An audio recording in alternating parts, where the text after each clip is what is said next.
दोस्तों, जहां भारत की स्टार्टअप कंपनी ने हाल ही में अमेरिका से 10 गुना सस्ते दामों में यूएवी बॉम्बर को खुद बनाकर तैयार किया, वहीं दूसरी तरफ भारत को डिफेंस के मामले में वह जीत मिल चुकी है जिसकी चर्चा दुनिया भर के देशों में होना शुरू हो गई है। दोस्तों, भारत ने अब वह मुकाम हासिल कर लिया है जिसे किसी भी देश ने सोचा भी नहीं था। आज हम बात कर रहे हैं भारत के डिफेंस सेक्टर को मिली वह पहचान जिससे रूस भी नहीं बच पाया, और हाल ही में आई खबर के मुताबिक रूस भी भारत के सुरक्षा हथियार को खरीदने के लिए हाथ फैला चुका है। यहां तक कि रूस भारत के हथियारों को खरीद भी चुका है, जिसने अमेरिका को भी परेशान करके रख दिया है, क्योंकि देखा जाए तो इस समय अमेरिका के द्वारा रूस पर प्रतिबंध लगाया गया है, लेकिन रूस और भारत को उसका भी निचोड़ मिल चुका है। फिलहाल जो सोचने वाली बात यह है कि जिस रूस से अभी तक भारत सुरक्षा हथियारों को खरीदता था, वह रूस आखिर भारत से हथियारों को क्यों खरीद रहा है। पूरी रिपोर्ट क्या है इस वीडियो में समझते हैं। बस हमें सपोर्ट करने के लिए इस वीडियो को एक लाइक और चैनल को सब्सक्राइब जरूर कीजिएगा। दोस्तों, दरअसल यदि आपने पिछले कुछ महीनों की खबरों पर ध्यान दिया हो तो इस समय भारतीय सुरक्षा हथियारों को खरीदने की होड़ दुनिया भर के लगभग सभी देशों में मची हुई है। एक तरफ जहां यूरोपीय देश भारत से सुरक्षा हथियारों को खरीदना चाह रहे हैं, वहीं दूसरी तरफ चीन के दुश्मन देश भी भारत से ही सुरक्षा हथियारों की सप्लाई चाहते हैं। यहां तक कि भारत ने गुयाना में डोर्नियर एयरक्राफ्ट की सप्लाई किया और फिलीपींस को हाल ही में ब्रह्मोस मिसाइल को भेजकर चीन को भी सदमे में डाल दिया। और यह अपने आप में एक बहुत बड़ी खबर है कि रूस भारत से डिफेंस हथियारों को खरीद रहा है, वह भी इसके लिए भारत को सीधे रुपए में पेमेंट कर रहा है। सबसे पहले आपको ये बता दें कि इस समय रूस और यूक्रेन के बीच चल रहे युद्ध को लगभग 800 दिन से भी ज्यादा हो चुके हैं, लेकिन अभी भी रूस और यूक्रेन के बीच थोड़ा सा भी लचीलापन देखने को नहीं मिल रहा है, और इन दोनों देशों के रिश्ते में वैसे ही खटास बनी हुई है जैसे कि आज से लगभग 2 सालों पहले थी। और रशिया की स्थिति इस तरीके की हो चुकी है कि इस समय उसके ऊपर लगभग सभी पश्चिमी देशों से सैंक्शन भी लगाए जा चुके हैं। यानी कि सबसे बड़ी बात तो यह है कि रूस यूएस डॉलर में किसी दूसरे देश से आसानी से ट्रेड नहीं कर सकता, इसलिए भारतीय रुपए में ट्रेड किया, जिसमें भारत ने भरपूर मात्रा में कच्चा तेल खरीदने के साथ साथ अन्य आइटम्स को भी इंडियन रुपीस के बदले भारत ने रूस से खरीदा। और अमेरिका को यहीं पर पहली चोट पहुंची जब अमेरिकी प्रतिबंधों के बावजूद भी भारत और रूस के बीच व्यापारिक संबंध में कोई भी दिक्कत नहीं हुई, और अब तो इन्हीं भारतीय रुपए के बदले भारत रूस को हथियारों की सप्लाई भी कर रहा है। अगर देखा जाए तो रूस ने पिछले 2-2.5 सालों में केवल यूक्रेन के साथ ही युद्ध को नहीं झेल रहा है, बल्कि इसके अलावा भी वैश्विक व्यापार का युद्ध भी झेल रहा है, क्योंकि जब से यूक्रेन और रूस के बीच युद्ध शुरू हुआ है तभी से यूरोप और अमेरिका दोनों की तरफ से रूस पर प्रतिबंध लगाया गया है। लेकिन ऐसी कठिन परिस्थिति में भी रूस खड़ा रहा, क्योंकि वह अपने व्यापार में तनिक भी पीछे नहीं हटा, और किसी देश को कच्चा तेल बेचकर तो किसी को कोयला बेचकर और किसी को गोल्ड बेचकर पैसे कमा रहा था। और रूस को ये पैसा कमाने में सबसे ज्यादा मदद भारत ने की, क्योंकि भारत ने इतनी ज्यादा मात्रा में रूस से कच्चा तेल खरीद के इतिहास के सारे रिकॉर्ड को तोड़ दिया। और कमाल की बात यह है कि इन कच्चे तेल को खरीदने के लिए रूस को भारतीय रुपए में पेमेंट किया गया, जिससे अमेरिकी प्रतिबंधों का इस पर कोई भी प्रभाव नहीं पड़ा। और इसीलिए आज ये नौबत पहुंच चुकी है कि जिन पश्चिमी देशों ने रूस पर पैसा लगाया था, उनको अपनी इमेज बनाने के लिए ये तक कहना पड़ रहा है कि वह खुद चाहते थे कि भारत रूस से ही कच्चा तेल खरीदे, लेकिन जो असलियत थी वह इससे बिल्कुल अलग थी, क्योंकि वेस्टर्न कंट्रीज बिल्कुल भी नहीं चाहती थी कि भारत रूस से सस्ते दामों में तेल खरीदकर रूस की इनकम बढ़ाए और इसका फायदा भारत को मिले। और जो लोग कहते हैं कि भारत विदेशी संबंध और जियो पॉलिटिक्स के मामले में क्या हासिल कर लिया, तो उसके लिए आपको बता दें कि भारत ने अपनी पॉलिटिक्स और वैश्विक संबंधों का उपयोग करते हुए रूस और अमेरिका के साथ रिलेशन को बैलेंस बनाए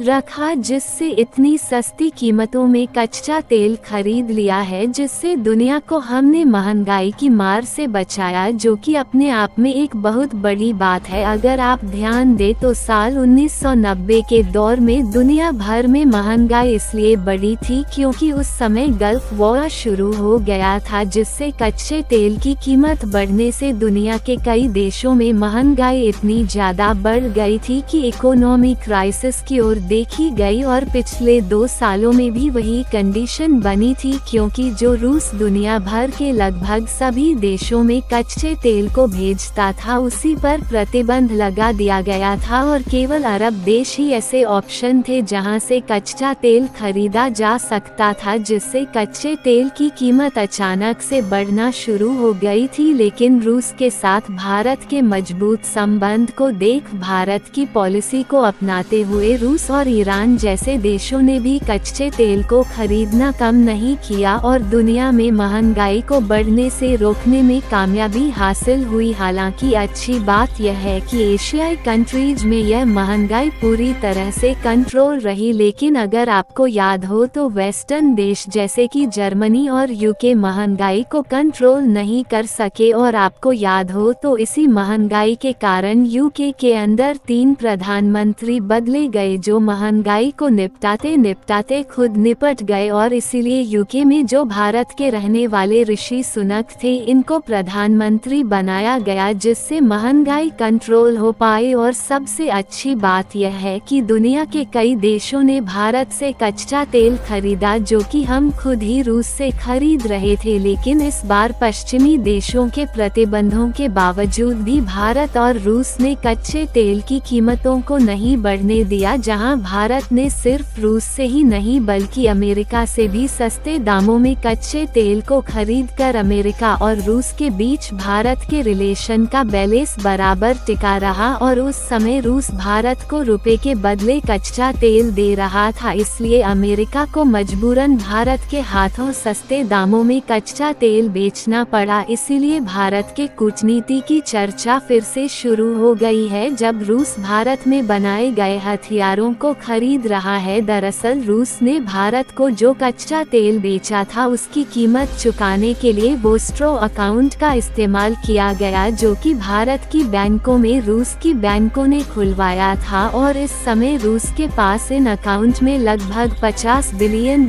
के आसपास भारतीय रुपए इकट्ठा हो गया है। और इसी भारतीय रुपए का इस्तेमाल करके रूस भारत में बनाए गए सुरक्षा हथियारों को खरीद चुका है, जिसके लिए उन्होंने लगभग $4 बिलियन की रकम भारत को चुकाया है। यानी भारत ने कच्चा तेल खरीदने के समय जो कूटनीति लगाई थी वह कूटनीति भारत को अभी भी फायदा पहुंचा रही है। यदि आपको ये खबर पसंद आई है तो वीडियो को लाइक कर दीजिए, और भारत के ऐसे ही यूजफुल इंफॉर्मेटिव वीडियो देखने के लिए चैनल को सब्सक्राइब करके बेल आइकन को ऑल पर जरूर सेलेक्ट करें। धन्यवाद।